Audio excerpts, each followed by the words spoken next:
Školský rok skončil a začali sa prázdniny. V predprázdninovom finiši sa odohrali aj finálové turnaje Žiackej ligy mesta Poprad v 7 športoch.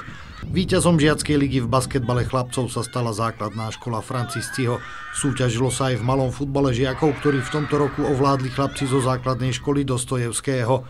V minifutbale družstiev pre zmenu podľa očakávaní boli najlepší futbalisti zo základnej školy Veľká. Rovnaká škola bola najúspešnejšia aj vo finálovom turnaji v prehadzovanej.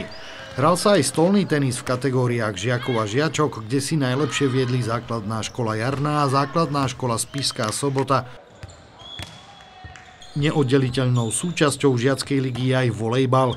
Medzi žiačkami sa najlepšie darilo dievčatám zo základnej školy v Spišskej Sobote a z chlapcov ligu najlepšie zvládli volejbalisti zo základnej školy na Francisciho ulici. Nuž a posledným víťazom do partie sú mladšie žiačky zo základnej školy Komenského, ktoré vyhrali vo vybíjanej.